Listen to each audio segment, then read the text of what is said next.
Welcome back to the Gold League for Wargaming.net World of Tanks. I'm Clutch, joined by Rookhill, and we're about ready for our first match of week number 2 of Season 3 between #RU versus the Cazadores. Cazadores playing from South America, the Spanish-speaking team. We have another team that's part of the top 16. That is Game Over, a Portuguese-speaking team. And #RU is a Russian-speaking team. For the most part, yeah. I think I've actually sat on their practices. They communicate all in Russian all the time. It's hard to follow as an English speaker, of course. It's hard to follow Spanish, and I speak intermediate Spanish too. Yeah. But it is fun to listen to the sounds of the game. We'll have a couple of those this season for you guys. As you see from those top 5 moments that we showed earlier on, we'll probably play it again during our halftime show. I definitely want to jump into the team speaks and see what those team members were saying during those crucial moments. Yeah, I go back, usually towards the end of the season, I try to listen over every single bit of comms just to get a feel for what these teams are like. Because when you listen to their comms, you get a feeling for their style, their personality as a team. And it can be very, very different. There's teams that are just abusive to each other, just hating on each other all the time, really loud, really angry. And then there's guys that are just stone cold, like Fulcrum Gaming, stone cold all the time. #RU. Yeah. They're a team that surprised us. Cazadores, been in a difficult. They were in a difficult position the last series they were in because Kufa wasn't there. Where are these teams at? Where are they at with stats? Where are they at with wins and losses before we jump into the face-off? Okay, so for #RU, they've got 2 wins and they have 2 losses. Cazadores, 0 wins and 2 losses. Not looking good for Cazadores. They're really not. They're at the bottom right now. #RU is towards the top, but they have more matches played. So they've just really got that 50% win ratio going on. I feel a lot of these guys that are playing for the first time in our league, such as #RU, they feel that they're a professional team already. They have participated in the Bronze and the Silver League to make their way up here.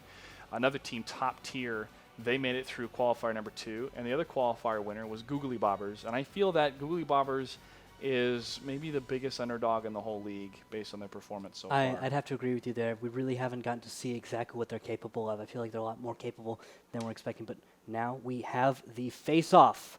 So welcome teams #RU and Cazadores. Hey guys. Hi guys. Good to see you guys. #RU Real representing your team now, and we have Kufo from the Cazadores. I know Randall's been wanting to ask this question about #RU, so I'm going to go ahead and throw it over to him. Thank you, Clutch. For #RU, you guys just removed Abrasive from your team. Can you tell us about that? Yeah, he left us to join Simp. Can you tell us a little bit about why, maybe, that he did this? Well, one of Simp players, Endo, he left to work for WGLNA, so they need an extra player, and Abrasive was in Simp. And I guess they need a Russian-speaking player like Soviet and Fulcrum, and most teams have Russian-speaking player. That makes a lot of sense. Got to pick up your Yeah. Russian because you're not going to get by if you can't understand and communicate with all the other Russians. I mean, they dominate, right? So far, yeah. Are you hurt by this, Real? Do you feel betrayed by this, or do you feel your team can perform well without him? Well, actually, we played against River Blood without Abrasive, and we did fine. We purposely set him out because we felt like we needed to play without him, and yeah, we did fine. We beat River Blood. All right. So you've also added the player Parallel. Can you tell us anything about him? Expectations for him?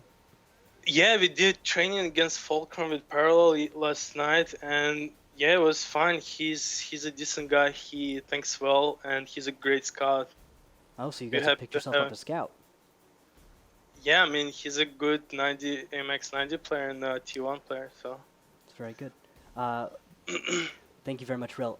For Kufo, I have a few questions. Sure. Kufo, los preguntas son de Rando, pero yo voy a traducirlo. ¿Está bien? Okay. All right. The first question is you guys have removed Arabin. What's up with that? Ustedes en tu equipo se mudan a Arabin. ¿Por qué? Él está de vacaciones, de viaje. No puede, es muy difícil que pueda conectarse a jugar. Es que decidimos cambiarlo por un jugador que sí pueda jugar. In vacation.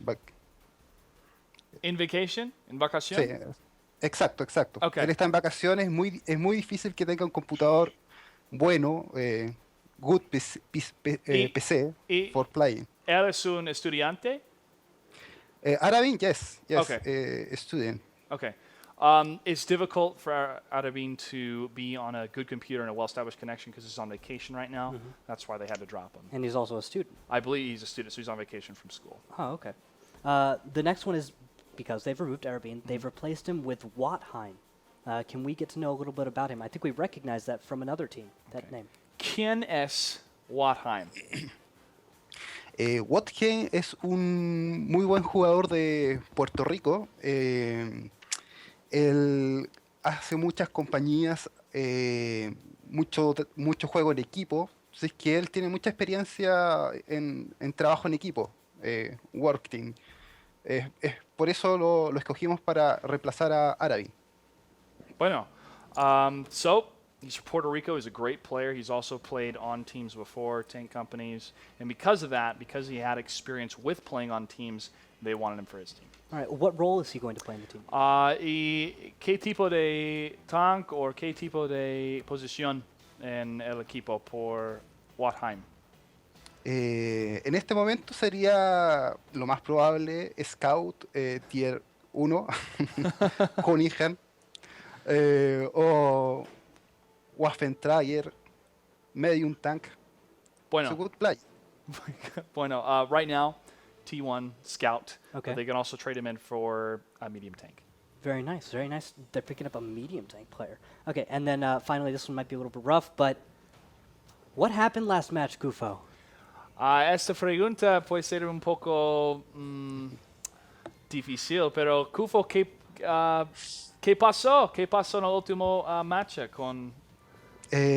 Yo tuve problemas con mi conexión de internet, lost connection, y realmente fue difícil para mi equipo no tener el capitán. O sea, Bueno. So, who took over? ¿Quién fue el capitán cuando estaba Logos. Logos? All right. Logos took over. and, Okay, let me translate that first real quick. Okay, sorry. Um, I understood it that No, time. it's okay. His connection was crapping out. It wasn't doing very well, so he's unable to connect. That's why they had to continue without him, and Logos took over. Wow. All right. Thank you very much, Kupo. I think that's about all Okay. the time we have for All right, interviews here. Gracias, Kufo. ¿Tiene algunas palabras? #RU. Muy buena suerte, good luck, y que las batallas sean muy entretenidas. Es lo que espero. Hopes it'll be a good match. Hopes it'll be an intriguing match. All right, Rill, any words for Kufo for the Cazadores? Yeah, let's get those close matches going so that it's gonna be fun for the audience to watch. I like your sentiment. Okay, the higher seed will be #RU, heads or tails on the coin flip. Tails. Tails will be the call. Heads is the flip. Kufo, quiere mapa or no? Quiere what's the word in English? What? Map side? or the fair. The fair. Well, Yeah. Map. Si quiere mapa or the fair? Si quiere Map. Okay. Himmelsdorf. Himmelsdorf will be the first map for the Cazadores. Could have guessed that. RU north or south for Himmelsdorf? South. South side for #RU, north side for the Cazadores on Himmelsdorf. Gentlemen, good luck. Buena suerte. Okay, bye. Thank you. You know what happens when you start speaking another language, even when you're translating, is my brain started working in another language, so I forgot the word for defer Which is? in English. Oh, you forgot the word defer in English. Yeah. Oh, I thought you were forgetting it in Spanish. No, it's, even in Spanish, I want to say deferrar, but I don't know if that's real Spanish because a lot of times Spanglish comes out Yeah. because of the cross culture of Mexico, United States. Yeah. But I was like, oh man, I forgot the word in English. It happens Wow. from time to time. Sometimes I might even jump into Korean here. I and had a lot easier time just understanding Kufo that time. I felt like when he answered, he slows it down for us, he'd- which is very appreciate. polite. 'cause- It is. yeah. He's a very, very great guy. And it really is an honor to have his team part of the league 3 seasons in a row. And also, Rill did a good job on camera. Yeah, he's actually the team captain and the caller, so he makes all the battle calls and everything. But I guess they felt like Abrasive should have been on camera before. Now I guess he's going to Simp, so we won't be seeing much of Abrasive anymore. But Rill, always making the calls. He's the leader of the team. He's the guy that represents what #RU is. The business sense of Simp, pretty smart to get a Russian-speaking player on your team since World of Tanks is ginormous over in Eastern Europe. And I feel it's a smart decision to have as well because this is a player that performed very well from what we saw in the matches themselves. That's why I was a little bit heartbroken for #RU, because here's a team ready to prove themselves in the Gold League. This is a team that has worked together for so long through the bronze, through the silver, and now already after week 1 it changes up. Yeah, I guess Big I times. was big actually times told by happen. Abrasive that he knew at early in December that he was going to be going over to Simp. Wow, okay. So this was It was a something plan. that- It wasn't hey, make a phone call from Yeah. Sunday night going, I'm going over to Simp, and the team's like, what? It was a well-planned and prepared thing, so I don't think there's a lot of animosity there or anything. It's just like, hey, he went over to Simp. They knew it was coming. Well, they did Yeah. a good job of keeping it quiet and as well. Real said they were losing Endo, so we're going to have to ask Simp about that. I did not know Endo was going anywhere. What? He said something about a job at Wargaming. What? Yeah, so Okay, I have not heard I'll anything have to get the official news yet, on guys. that. Yeah. This is purely speculation right now, but investigative reporting from Randall will continue later on. Let's go ahead and jump into battle number 1 of match number 1. This is going to be on Himmelsdorf. Cazadores versus #RU. And taking a look at the tanks we have on the blue side, it will be #RU sporting 2 5100s and 3 IS-3s. On the other side, we have Cazadores with 3 5100s and 2 IS-3 Cessna logos. Battle buddies for life. I'm glad to see them back. The Alpha Strike damaged the IS-3s versus the Burst 6 shot of the AMX 5100. The quicker AMX 5100 will have lighter armor. This is going to come down to pure engagements and also the positional play of using those IS-3s to bounce. And it will be some fast play if they do go down the same area. However, may not be the case because to the south, #RU, they're going to be heading to the west. The east will be more of a push coming out of Cazadores. Now, some people in chat may be thinking, which one do I vote for? Well, voting's already closed right now, guys. The betting's already closed once we start the first match. But there are standings you can check as well. And as a reminder, we're giving out gold codes. Make sure to follow us on Twitter at WGLNA. And we're also going to be giving out some premium tanks when you hit that follow button. But back to the game, Clutch. We've Yep, got a back to the T1. game. Where are we going with the T1s? Game is rigged going up to the hill for the side of #RU. Looks like he's going to actually sit a little bit below the hill. Nice, safe position. He's going to be able to spot up the hill, see if anybody's coming down the hill. So it's a very far back position. It's not going to give a lot of advance notice. That's not too good for #RU because they're going to be taking some pretty defensive positions. We've got Godzilla mode in the southwest, along with the rest of #RU right behind it. Sapel Pepe in the T1 for Cazadores will be just down the Delta line next to the Tank Alley, which is this 8th section right here, 8-7. He'll be scouting, and he won't see anything yet for a while in his T1, but this is a very crucial positional play. A lot of people are asking, why would we bring a T1 in a 7x42? 7x42 is a new format for a lot of people that play World of Tanks since they can now play it in the client. This is a big reason why. You put it into position where it can scout. The most beneficial scouting position right now is to see anybody coming down this alley and also anyone cutting across the courtyard. That's not happening He's going to yet. be blind, though, to that courtyard because of his position. He's got the 8 line covered, but we could see that blind spot for Cazadores. If, yes, Yeah. that's very true. If #RU decides to go up the courtyard and hugs the top section. Kufo on the hill is spotted. I don't know by who. I guess it must have been Subaru and Preza. Subaru's going to try and drive, and there are shots fired from the west. That must have been Godzilla mode, but no connection onto Kufo. No one's taken any damage yet. Kufo in the 5100 will move to the other side of the castle, and he could put himself in a position to move down to the south of the hill. That T1 on your side, Randall, and #RU still going to be able to scout him if he does commit to that section. Yeah. And now looks like Rill up in the north is the other T1. He's all the way in the northwest. He's made it all the way out there without spotting up almost anything. And because of that, he's kind of stopped. Rill obviously is commanding in this position. He's just saying things to his team. And you can tell how distracted he is a little bit because he'll literally just stop for a few seconds. And I'm guessing he's just looking around his mini-map saying, you know what, this is what's probably happening, blah-de-blah. Guys move around like this, and we can see his orders being given because there's Shots fired. Kufo takes a hit, but he backs up. Kazo in the 5100 was the one that was able to get him.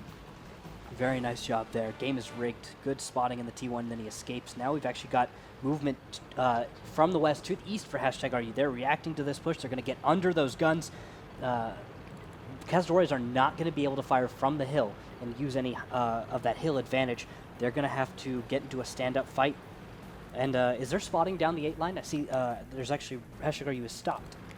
Sapo Pepe is the only one down the 8 line. Yeah. The other heavy tanks are all the way to the north. That's CES to 28 and Logos. And they're in the IS-3s waiting next to the flag cap position. The only pressure is going to come their way is from a T1 at Bravo 1. He's not even close to spot him. They're not close enough to spot him. This may be a tank alley push, and this is where Sapo Pepe comes into a very important play if they do commit this way, because it's going to be the information they need to gather. Yeah. But I'm not feeling a 8 line push. No, I'm Maybe. not feeling it either. They're waiting for Cazadores to push up, and they're just lined up waiting for those shots. Got 2 tanks trained on a corner, 2 tanks trained up top, so that they can at least get one solid hit in the initial spotting and that initial engagement. Of course, they haven't spotted anything coming down the ramp, and because of that, they're really unsure, because they lost the position from Games Ripped. He pulled out, and so he lost any the ability to tell if there were tanks still streaming down the hill. Cazadores very well could be behind the #RU lines right now. But because of that, game is rigged, is watching behind the lines. I look down at the mini-map, I'm like, oh, they've got that covered. Never mind. It is covered. They're on the hill. It's still a hill commitment for Cazadores. Jonah 2 in the 5100 is looking down the Delta line, sees no blue tanks, sees no #RU tanks. And now we're getting close to the 5-minute mark. Multiple times teams will reset their strategy, their placement on the board of the map, and go for a different, or sometimes a bit of a gamble play if they have lost any T1s at that time. But T1's still on the board. The only shots that have hit have been up against Kufo in his 5100. And now Thug's Cry in the T1 will be going down towards the bottom of the hill. Ooh. He's going to be walking right into a field of fire if he goes too far. But again, this is a sacrificial play. At that 5-minute mark, they're going to take a little bit more of a gamble here to try to assess where is the enemy team and do they have any weaknesses on their position. But it's going to be tough for T1 to find that if he is scouted once he goes around that corner and blows up. He probably will see max 2, maybe 3 tanks around that first corner. Well, spotting in the north, Kufo getting spotted again, but he doesn't take any hits. In the meantime, Rill is in the north, and he may find CES and Logos in their IS-3s. He does find them, and 2 misses! They stream right over Rill, and he is able to spot that. That is huge, and we should expect to see something out of... Yes, and there is movement out of #RU. They're going to push straight up the 8 line. That is big, big, big information gathered by that 1 T1. He's going to scatter. And now Sapo Pepe will see the movement. He will scout the IS-3s to the front of #RU, and he's going to fall back to the north. The rest of Cazadores will do the same as their heavy tanks have to come from the top of the hill down the 0 line and head to the west as fast as possible. But I like this courtyard cutoff. Well, this courtyard cutoff is interesting because they could be walking into shots into their back if there were tanks still up on the hill. Kufo could be getting rear shots onto Super Impreza, Angry Granny, Godzilla Mode, and Master Putin. All of them could have been taking hits for a moment. There's a possibility still, no, because Cazadores has abandoned the hill. We're actually going to see them get in and unspotted almost. So cap pressure should begin in just a moment by #RU. Going to be very difficult for Cazadores to stop. IS-3, CES, 28, and Logos are the ones that are closest to the flat cap along with Sapo Pepe. Angry Granny is spotted on the IS-3. The other IS-3s are spotted. Shots do fire, and the IS-3 looks like is hit. 2 misses on the Sapo Pepe. Oh, Angry Granny takes hits even to his ammo rack, and they will begin focusing down CES 28. CES 28 at 810 falls back at 1500. Another shot fired right up against the wall. They're able to get out of there. Now here's a sweeping play coming from Helio X and Jonah 2. These 5100s are going to be in a tough place because those IS-3s can move to the south and absorb a couple of those shots, allowing the other 5100s on the side of #RU to deal out even more damage, trading fire back and forth for the HP value, HP sharing happening, but Master Putin takes a couple more hits down to 223. And what's happening over on the 8 line? On the 8 line, we have Godzilla Mode engaging onto Logos. One more shot will take Logos down, but a bounce will keep Godzilla Mode healthy. Logos will go down in a moment. CES 28 is still at 810. They're trying to be the best battle blaze they can, but CES cannot defend him. Godzilla Mode bounces onto CES. Now it is a 2v1 with IS-3s. Back shots onto Helix. from Godzilla Mode. They could use that to get a free kill as cap is 2 seconds left, 1 second. Will it finish? It looks like it does, and that's going to be red base captured. No resets happen. Hashtag RU takes game number 1 in a very good fashion. The placement of those 5100s for the Cazadores and trading fire with the other 5100s went into the favor of hashtag RU because they expended all of their 6 shots. Both had to reload. Therefore, no more damage could be dealt against the tanks that had more of the capture points. That became a victory for hashtag And RU. also, Kufo was out of position. He was on the southern portion of the map. He did not return with the rest of his team, and so was unable to have a huge effect in that fight. That really swung it in favor of hashtag RU. They didn't even need to get all that cap. They could have just wiped the floor with Cazadores in that fight. Well, it made the Cazadores continue the engagement because of that flag cap pressure, and that is a very key detail that a lot of these teams are using for full benefit here in the 7x42 format, is that flag cap pressure with those T1s, if they're encircled by heavier tanks, will continue to accumulate those points, forcing the enemy to come to you in less favorable conditions and less favorable placements for their tanks compared to a straight-on firefight, flanks, etc. So I really liked towards the end of the match, past the 4-minute mark, hashtag RU, yes, to take a gamble going down the courtyard because they had seen some fire from the hill. Yeah. They went for it, though, to avoid... They were going pretty for a much fast avoid? cap. Yeah. That was it. They could if So they cut took across fire, instead of cut across further north. and if they did that, you can just go on cap. So what? You take a few hits, unless you get ammo racked or something and lose one of those IS-3s. You're probably just fine. I mean, yeah, you can get away with that. But actually, we should probably take a look at the post-game stats real quick, reveal how awesome Kazo was. He went 7-4-7 in his 5100. Fantastic play. That is exactly what a 5100 should do. Subaru in the IS-3, in a brawl, bounced a few here, but Godzilla Mode could have played better. Master Putin did get 4 for 5 shots fired, but he went down. He got focused very quickly. Angry Granny did well, but not able to put out a lot. Cess, though, did as best he could. 6 shots, 5 hits, 4 pens. Jonah also not getting every single shot. You can see how the efficiency of 15100 completely destroyed this. And then look, Kufo was out of the fight. Didn't get to do any damage. And that is what really killed the Cazadores. Yep. Whenever you shut down a 5100, that's one of your major damage dealers. And a lot of these teams will try to target fire those tanks as fast as they can. The next map, which we sometimes see 5100s on, will be Ruinberg. We should see some 1390 play, some really good stuff. We were promised a scout, and we also have Kufo. So I'm expecting to see Kufo in a 1390, and expecting to see another 1390 from hashtag RU. Maybe some opening scout runs, some of that play, east side play, which should be really exciting. This map is used for more of the mobility because of its stretch. However, some tankers like to bring a little bit heavier things or a little bit longer view range tanks because of the advantages. Yep. I feel that mobility allows more functional options on this map compared to long-range hold-down positions, but we have seen that be effective just outside of the crossroads section. Precisely. The battle has begun. Let's get into Ruinberg. Hashtag RU versus Cazadores in battle number 2. What do we have for tanks, Randall? For tanks, we've got a 5100 IS-3 Object 416 and 2 1390s for the side of hashtag RU. For Cazadores, we have 2 5100s, 2 T69s, and a 1390. So, looking for Godzilla Mode and Kufo to square off in the mid early in this battle.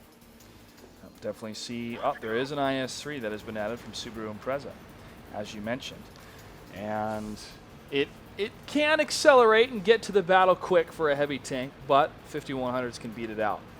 And that is crucial sometimes, getting to the Delta Village or getting away from the Delta Village or getting to the north for a flag cap. Yep. However, what's also crucial is the individual skill of these tankers.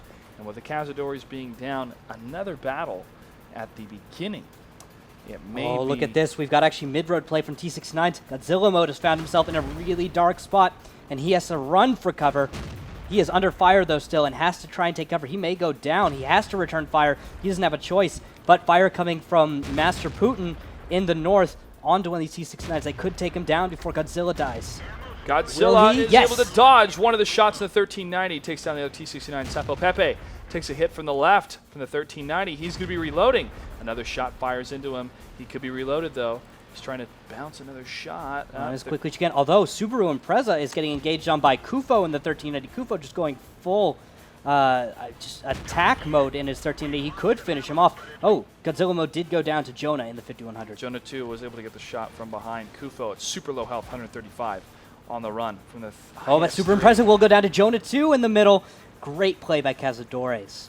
And they actually are now up a tier 8, although they are way down in the health pools. Jonah 2. Oh, there's Kufo. That is evening up the tier 8s. Huge advantage now for #RU.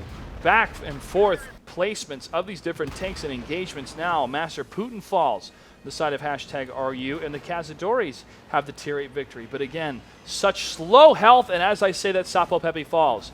Jonah 2 in the 5100, moving away from the engagement up to the north side. He's going to be joined by Thug's Cry in the 5100 Now himself. T1's engaged and Helix is able to win out in the west. That is actually really big. With this few tier 8s around the map, T1s are becoming more and more important. Real is now going to begin engaging on Logos. He needs to win that fight. You cannot be down 2 T1 tanks. One of these tier 8s needs to get over there. Kazo needs to kill Logos, and he will begin going in that direction, looking for Logos. Real is going to hide, and that as there are tanks retreating from the Cazadores, this distraction by a T1 Logos might just save his team. There's the Object 416. Aims and fires, taking out the T1. Object 416 from Kazo will fall back and join the rest of his teammates. Helio is to the southern side of the map. He's close to the flag cap, but any type of pressure is going to have to be initiated at the right time if a firefight happens to the north. If he initiates now, they could move in and kill him and then swing north, nullifying the advantage of having a T1 on the field and putting on that necessary flag cap. Yeah, Real in the T1 Cunningham is on the way back. That's why they saved him. They needed him to come back and counter out the other T1 Helix. And now Real crosses in the open, destroying some cover that may give away his position as he goes to the southwest of Cap. And Cap is under attack just in time for Real to get in position. He zeroes on Helix, fires, and takes him down. T1 advantage now goes to #RU. That is huge. There are tier 8s in the south, but the tier 8s for #RU are way in the north, still looking for 5100s that are not there. And these 5100s now can be in a good position to start the flag cap. However, there will be some serious resets. And looking at the Delta Village position of #RU, they are physically closer to the red flag cap than coming back and defending it. And because of the 3 take advantage, if they put 3 tanks instead of 2 to the south, they can win over the time. But it is a bit of a gamble, and this is going to come down more to the commitment of the Cazadores. But this is where you want to try to control the behavior of your opponents by putting that on the board and putting that flag cap pressure there before they do, at least with 2 tanks. Yeah, precisely. Now, it's really weird, though, because now they're actually going to pull Real out of the south. #RU still thinks that Cazadores are in the north. But where are Cazadores right now? The Cazadores are in Golf 1 and Foxtrot 3. Golf 1 is going to be Jonah 2. Foxtrot 3 will be Thug's Cry. He's actually switching over to 4 here, getting close to the crossroads. But this leaves the entire northern section of the map open for #RU to go for the flag cap. And they look like they're going to try to, but in the safest possible fashion. They're going to use Real in the T1 Cunningham, a tank that is somewhat expendable at this point, to scout ahead. And he will take a very solid route in his T1, using bushes as cover. Remember, light tanks keep their camo on the move. So, those of you guys who are new, understand that's the huge advantage to light tanks. That's why you have less armor, but you have that camo advantage. And so, with the camo advantage out of Real and his T1 Cunningham, they're going to approach across the A-line and possibly go for cap. With this, this is usually a position we see actually taken up by the defending team. So Cazadores would usually have a T1 out here looking towards their own cap, expecting the south to push west, then north. But as we saw a Delta engagement, very strange Delta engagement with some midline play, we will actually see a T1 Real taking the east side and a huge advantage because there's a whole lot of dead ground around Real. If he can spot any tanks to his west, which of course there aren't any there right now, but if he were to, members from the south, that is Kazo, and that is Angry Granny, would be able to put plenty of fire into those tanks. Well, the map placement, map getting cut in half here. Yeah, lagging a little bit, guys. Sorry, happens from time to time. Usually we get that one hiccup, and then it just doesn't happen ever again. It's all good. There we go. Kazo's going to approach cap, though. But the position of Jonah 2 and Thug's Cry is very far away from that flag capture point. And when they do start the engagement, look at the HP value difference. Cazo, Angry Granny, almost at full health. Cazo is at full health, I believe. Angry Granny maybe took a hit. Cazo, yeah, Angry Granny's down to 1133. Cazo's at 1200. Rill at full health in his T1 Cunningham will go to spot, and he doesn't see anything. He's just going to book it now onto Cap, and there's Cap beginning timer at 1 minute 38. As will anyone else get on Cap? Doesn't look like Angry Granny or Cazo are going to get on Cap. They're going to sit out in the open. Angry Granny looking to the south, Cazo looking to the north. They're going to use that T1 as bait. Wow, they can use it as bait, but just surround it, get around it so it can't take any hits. Which 5100 is to the south of the position? Very south is Thug's Cry. Ooh. Jonah 2 will be over on the west side. That's good. If Jonah were to come around the south corner, as Thug's Cry is spotted, he takes a hit, but trades back. Angry Granny down to 869. Now Cazo is a little bit distracted. He's trying to book it to the north as much as he can. They're predicting the approach of Jonah 2, and they will spot him. But shots going into the back of Cazo's tank. Jonah 2 is able to land that hit as he allows his teammate to move forward. A shot and a miss against Jonah 2. Cazo not focusing on his shot quite as much as he could have. And now they will predict that 5100 is going to come from the south. Angry Granny looks in that direction. Cazo looks to be having some trouble with his 416, but that is Cap. It's too late. #RU is able to get the win. They're very hesitant on jumping on that flag cap because of the numbers of tanks that they had, and I can understand that. But once you put the T1 on there, get in position to defend that T1. Don't bait out that T1. Well, because even if one of your tanks does fall, it's a dead husk that can guard that T1 for 2-3 more seconds longer. That can mean the difference between a win or a loss. Precisely, Clutch. And also, the thing is, they were assuming the entire time that Cazadores were in the north. Yep. And they kept it was a smart approaching the assumption. It's a smart assumption. It works safely. But what if Cazadores had been coming in with a flank? What if they would have gone all the way around the map and decided to come from the south? #RU would have been completely unprepared for that. And that's just a situation I'm seeing where they would have lost. Now, Cazadores didn't do that. They didn't think of that. That's a risky move. But #RU were all looking in one direction for the longest time, all thinking in one direction for the longest time. Mm-hmm. Sometimes you get those blinders on, you get a little bit of tunnel vision, but they did get the victory, and that means they are up 2-0. We're going to take a commercial break. We come back, battle number 3, Cazadores versus #RU. This is the Gold League. Stay tuned. I'm Randall Rookhill Holcomb, and it's time for another Ruse Clues. Ruse Clue! This time, we'll talk about screening cap pressure. You see this so many times in professional play, where a tank, instead of capping, places himself between his allies on cap and enemies returning to base. This is known as screening the cap. Yay! The goal is to delay or hinder the enemy in such a way that cap will succeed. The most important time to do this is when any delay on cap could result in a loss. Oh, dang it! Otherwise, you're wasting tanks by having more than 3 on cap, as cap will not accumulate any faster with more than 3 tanks within the circle. 1, 2, 3. Let's take a very straightforward application of this concept from my perspective in a comet on the map Pearl River. Good idea! We have to start in the last few minutes of the match, so let me catch you up on what's happened.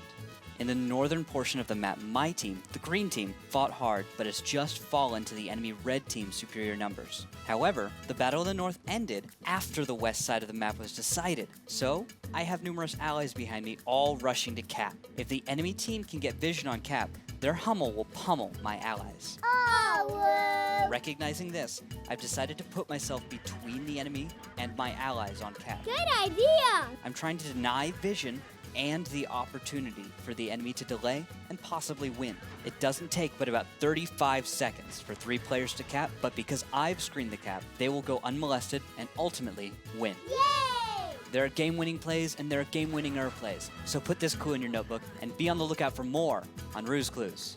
Ruse Clue!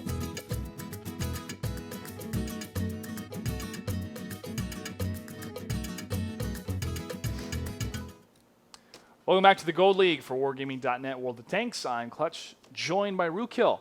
And Cazadores are down 0-2.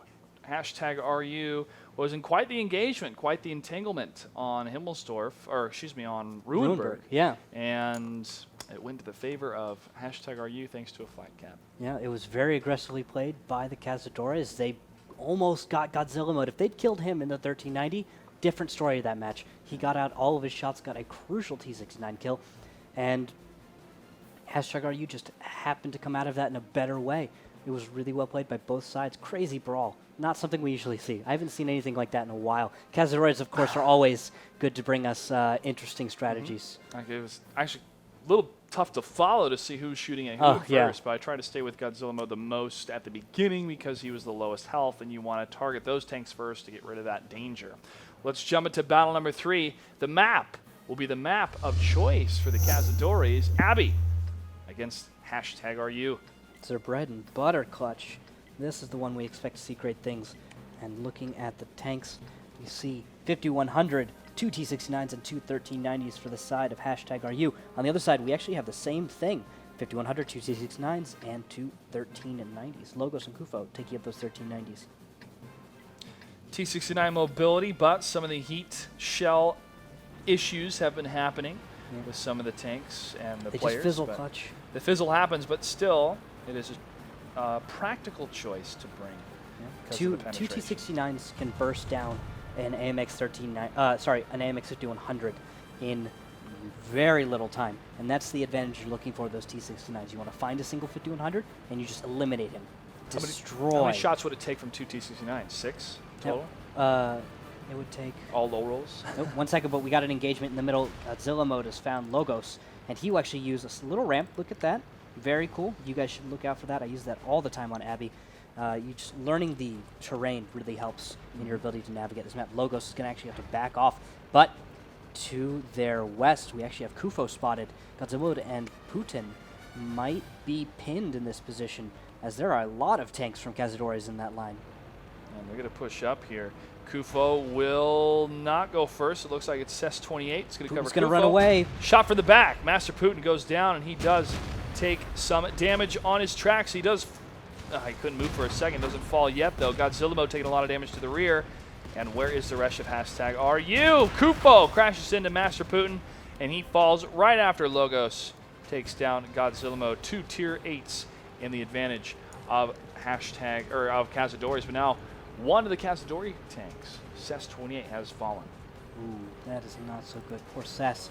That is from the high ground, I guess. Angry Granny and Kazo are up there in T69s.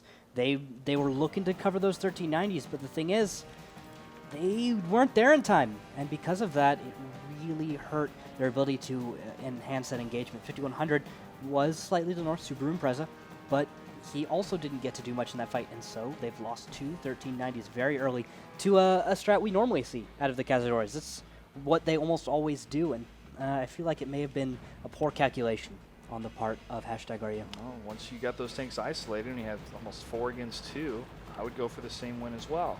But #RU is not out of the fight yet. And they're going to try to set up a different approach in the blue. They are going to keep a couple of their tanks in the center, as their lighter tanks from the outside are coming in for all an engagement fight, which could be set up here in a matter of seconds. However, Cazadores may be the ones that are going to activate this, because they're going to be going into the center. Shots fired around the corner. Kufo's going to lead the charge. He takes a big hit to the front. T69's land another hit against Kufo. Logos in his 1390 gets tracked. And that's going to be a lot of damage lost. These C69s don't have a lot of shells to work with. Subaru Impreza is coming in on the flank, but it looks like Angry Granny and Kazo are almost reloading. Kazo will go down in this fight. Angry Granny blocks Subaru Impreza. Kazo's desperately trying to block him, and he will actually live. Subaru Impreza hero moding that one, and now Logos is trying to escape. Looks like he may have shells, though, and Kazo is reloaded. He's reloaded up against Logos. Logos in the 1390 at 530. Kazo not able to get another shot until he pushes up a little bit. Looks like he won't be able to get there in time. No, he doesn't have an angle on Logos. Logos is going to fall back. And now actually Jonah and Angry Granny are engaging. They're trading shots. Angry Granny 657. Jonah down to 579. Rill is behind him in the T1. And Subaru Impreza looks to be trying to come in. Now they're reloading and they will back off. Angry Granny is actually going to pursue with Subaru Impreza. T1 trying to get behind the T69 to do some damage, or at least scout out anybody coming around the corner. Angry Granny, the T69 crashes into Jonah 2. Another shot. Jonah 2 is going to fall. Angry Granny lines it up in the T69. No. Does he? Is he out? He must be, but that's why he waited for Subaru Impreza to get the kill. Logos, the last tier 8 on the field, with 361 HP, is going to be on the run from Subaru and Angry Granny. He knocks down some cover, and so Subaru is ready for him, and he will smash into that 1390, killing him. Logos goes down. Subaru Impreza asks, "Are you impressed?" as he smashes into him. And now the last tank for the Cazadores, Sapo Pepe, is going to fall in a matter of He seconds. may not. No, he's going to live against Game is Rigged, but around the corner soon will be the rest of #RU. Ren, I'm going to have you detail exactly what happened in that firefight to allow #RU to win it out, because they were down a tier 8 tank. It was better. It was the flank by the 5100 and some unfortunate misses on the side of Cazadores. Just not able to do as well in the brawl. We'll have to look at the post game for that one. #RU is able to win the series 3-0. Cazadores still does not have a win under their belt. #RU continues to impress. And I am impressed with that bit of a comeback they had on Abbey. This was the map the Cazadores excel at. Unfortunately, that wasn't the case. Let's go ahead and jump into the team score. Incredibly aggressive Cazadores just kind of hurt themselves when they tried to start a fight. And as we look real quick at the shots fired, connections and everything, look at Angry Granny. 12 shots fired, 12 hits, 12 pens. Now, there were some bounces in there, some fizzles, but that's every shot hit, and that's 2,861 damage for that T69. We don't usually get to see T69s perform quite like that anymore. Subaru Impreza, 7 for 8. Cazo, 11, 8, and 8. Didn't do it quite as well, but that's why Angry Granny's here. Now, Makta Putin and Godzilla Mode got wasted at the beginning. Look at that, 58 from Ram and 0 for Godzilla Mode. Really hurts. Even with that, Logos does as well as again. Helix misses a few shots. If he'd gotten 2 more solid connections, that could have been a very different game. Now 5 for 6, Kufo. Jonah, 7, 4, and 3. This is where we're hurting. T69's Jonah and Cess gets eliminated too quickly. Jonah not able to quite play up to that level. That's just what happens. We have a quick replay of that engagement that we can jump to try to further detail what had happened in those different tier 8s. So, Randall, what did you see on your screen? So look at this. We've got a 3v2 effectively. But like I was talking about early, T69s can burst down a tank faster than those French tanks can. The inner clip time. They have less time between shots. Now, unfortunate blockage here by 2 tanks. T69 blocking a 5100. But Cazo is able to use a 5100 as cover and block him a little bit. This will keep him alive a little longer, and he will get to put damage into that 1390. See him putting shots there right now, and he's able to take him down low enough to the point where he's manageable. Unfortunately, we're going to break away from this fight and go to another one that's happening at the same time. T69 v T69. Of course, it's not a fair fight right now, but there we are. T69 v T69 fight. Now they're trading and trading and trading. They're not going to be able to kill each other. T69 doesn't have enough damage in his clip to do that. So that's why you have this 5100. Now here's the clip time. So it's about 20 seconds. And with that, he's going to move in. They're just going to crush on each other. Now 5100 is also reloading. It's a 2v1. There's not much that the Cazadores T69 can do at this point. No, and that's pretty much it from there. Cazadores will fall after that tank, and the other 2 are destroyed, and that does it for match number 1. But we have 4 more matches for the night. Tonight, the next matchup that we're going to have is going to be Spurglords versus No Limit. We're going to take a commercial break. When we come back, the Gold League continues for World of Tanks. Stay tuned.